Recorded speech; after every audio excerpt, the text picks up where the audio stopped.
ভাবতে হবে এই মৌলানা সাহেব রাতে যখন শুয়েছিল এতটুকু পর্যন্ত সময় দেয়নি। ও একটা জামা পরবে, ভেতরে একটা গেঞ্জি পরিয়ে তার কোমরে দড়ি বেঁধে তাকে কোটে তুলছে। আমি বিশ্বাস করুন, আমি আর থাকতে পারিনি যে আমাদের নেতাকে আগামী দিন আমাদের কথাকে বলবে রোহিত মামুলাকে এরাই খুন করেছে, চুরি কোটালকে এরাই খুন করেছে। আর আজকে মৌলানাটাকে ওই রকম ভাবে মুক্তিটাকে তুললো। বাংলার এত মুসলমান নেতা কোথায় গেল? তাদের মুখে কথা নেই কেন? বিশ্বাস করুন, আমি মাথা ঠিক রাখতে পারছি না যে আজকে কোন জায়গায় দাঁড়িয়ে আছেন আপনারা। আপনারা আমাকে বিজেপির দালাল বলছেন, আর আজকের দিনে একটা মুক্তি সাহেবকে কবরের ধরে বেঁধে কোথা তুলছে, আপনাদের মুখে কথা নাই। আর কবে আপনারা কথা বলবেন? আমার সময় এসেছে। প্রতিদিন বলুন আপনারা কথা বলবে।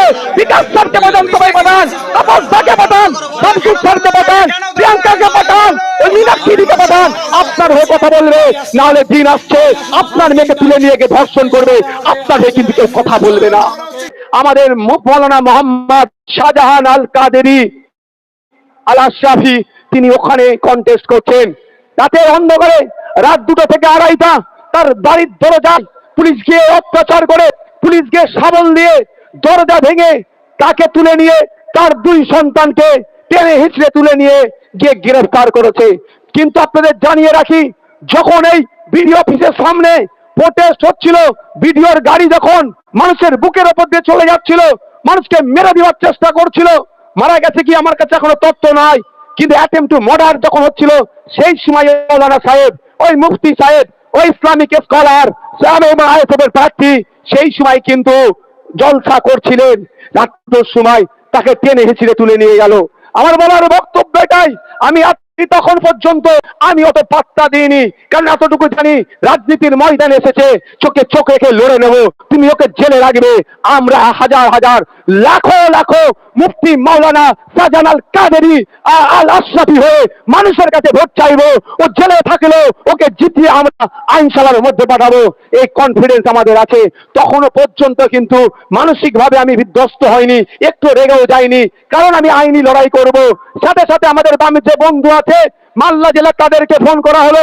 তাদের আজকে নমিনেশন ছিল, নমিনেশন ছেড়ে তারা কিছু ব্যস্ত ছিল এবং কিছু অ্যাডভোকেট প্রোভাইড করেছিলেন। আমরা কিছু অ্যাডভোকেট দিয়ে এই 11-12 জনের অ্যাডভোকেটের টিমে আমরা যেন আইনি লড়াই করব, যা হবে আইনে বুঝে নেবো।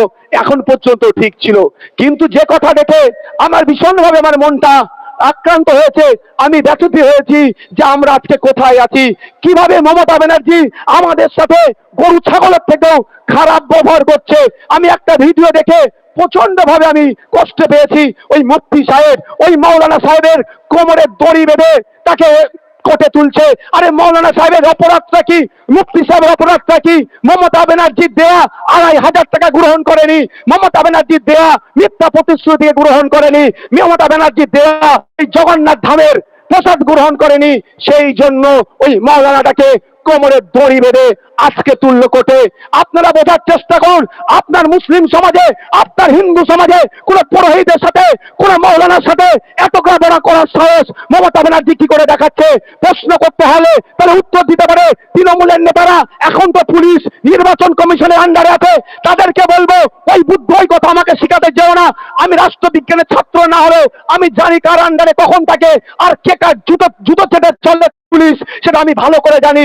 শুনেন, আপনাদের বলে রাখি, খাতাই কলে নির্বাচন কমিশনের আন্ডারে থাকলেও প্রত্যেকটা থানার ওসিআইসি আমার সাথে যদি চ্যালেঞ্জ করেন 90% ওসিআইসি সেই পুরাতন দলের যারা আছে, সরকার চালাচ্ছে, তাদের গুলামতি করছে, একথা বলে যাচ্ছি। কিন্তু আপনাদের জানতে হবে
ভাবতে পেরেছেন কোন জায়গায় দাঁড়িয়েছি আমরা? আমার একটা মুফতি সাহেবকে প্রার্থীর গুলি মারো, ও প্রার্থী ওরকম হাজারো প্রার্থী এসে যাবে, হাজারো প্রার্থী এসে যাবে। প্রার্থী নিয়ে আমি একবারের জন্য ভাবি না। ওকে জেলে রেখেই নমিনেশন করে দেখিয়ে দেবো নওশাদ সিদ্দিকীর রাজনৈতিক ক্ষমতা কত আছে। ওকে আটকানো হচ্ছে তো, ওকে আটকানো হচ্ছে যাতে ও নমিনেশন না করতে পারে।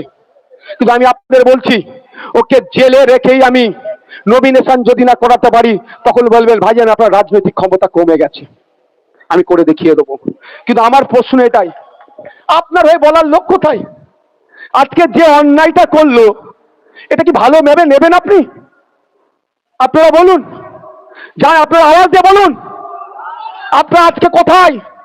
যারা বিভিন্ন ইস্যুতে উত্তরপ্রদেশে মুসলমানদের উপর অত্যাচার হলে কলকাতার রাজপথে প্রতিবাদ করে, অসমে মুসলমানদের উপর অত্যাচার হলে কলকাতার রাজপথে প্রতিবাদ করে, উড়িষ্যাতে মুসলমানদের উপর অত্যাচার হলে কলকাতার রাজপথে প্রতিবাদ করে, আর আমার বাংলায় মুফতি সাহেব ইসলামিক স্কলারকে একজন সমাজ বিরোধীদের ট্রিট করা হচ্ছে। ভাই ও তো আর হ্যাবিচুয়েট আপনার অপরাধী নয় যে পালিয়ে যাবে। যথেষ্ট রেপুটেশন আছে, যথেষ্ট সম্মান আছে, তাকে খালি অর্থাৎ জামা পরার পর্যন্ত টাইম দেয়নি। কে বলতে পারে নির্বাচন কমিশনের আন্ডারে পুলিশ আছে? অত সহজ নয়। ভিডিও আমার কাছে আছে, একটাও সেন্ট্রাল ফোর্স গিয়ে কিন্তু ওর বাড়ির দরজা ভাঙেনি। সে ভিডিও আমার কাছে আছে, সেই ভিডিও আছে। যে কটা গিয়ে দরজা ভেঙেছে আপনার হাতে দিয়ে শাবল দিয়ে, সবটাই কিন্তু আমার দিদিমণির পায়ের জুতো চটি চাটা পুলিশ ছাড়া আর কেউ নয়। আপনাদের হয়ে লড়াই করবে কে? আজকে চুনি কোটাল আজকে আত্মহত্যা করতে বাধ্য করেছিল কেন জানেন? ও আদিবাসী লোধা সবর জাতির মেয়ে, লোধা সবর জাতির মেয়ের সর্বপ্রথম তিনি গ্রাজুয়েশন পাস করেছিলেন। ওটাই অপরাধ হয়ে গেছে। ওদের কাছে কথা হচ্ছে লোধা সবর জাতি পড়াশোনা করবে না। রোহিত ভ্যামুলাকে সুসাইড করতে বাধ্য করিয়েছিল কেন জানেন? রোহিত ভ্যামুলা পিছড়ে বর্গের, হায়দ্রাবাদের সেন্ট্রাল ইউনিভার্সিটিতে পিছড়ে বর্গের ছেলে পড়াশোনা করবে, ওরা সহ্য করতে পারেনি। তাই আজ দিনে বলছি, আপনার হয়ে লড়াই করবে কে? আপনার বিপদের পাশে থাকবে কে? আপনার জন্য কথা বলবে কে? আপনার জন্য আইনি লড়াই করবে কে? আপনার জন্য আইনসভার মধ্যে কে কথা বলবে? আপনার হয়ে কে আওয়াজ তুলবে? যদি মনে করেন যে আমার হয়ে আওয়াজ তৃণমূলের তুলবে, যদি মনে করেন আপনার হয়ে আওয়াজ এই যেখানে তৃণমূলের প্রার্থী তুলবে, আপনার হয়ে মমতা ব্যানার্জি তুলবে, তাহলে আজকের এই ভিডিওটা একটু চোখ খুলে দেখে নেবেন। যদি মানুষের মানুষত্ব আপনাদের থাকে, আমি আপনাদের বলছি ভিডিওটা দেখে আর মাওলানা সাহেবের পরিচয়টা দেখে, যত বড় একজন ইসলামিক স্কলার, সে যখন বক্তব্য দেয় হাজারো হাজারো লাখো লাখো মানুষ চুপচাপ তার বক্তব্য শুনে, অত বড় একটা স্কলারকে যদি এই ধরনের আচরণ এই মমতা ব্যানার্জি করে, তাহলে আপনাকে গরু ছাগলের থেকে খারাপ আচরণ করবে। এটুকু বোঝার চেষ্টা করুন। আমি আপনাদের বলছি সচেতন হন। এখনো বলছি পায়ের নিচে যতটুকু মাটি আছে শক্ত করুন, নাহলে এমন দিন আসবে চোখ থেকে পানি নয়, চোখ থেকে রক্ত বের হবে। আপনার পাশে দাঁড়াবার মতো কাউকে খুঁজে পাবেন না।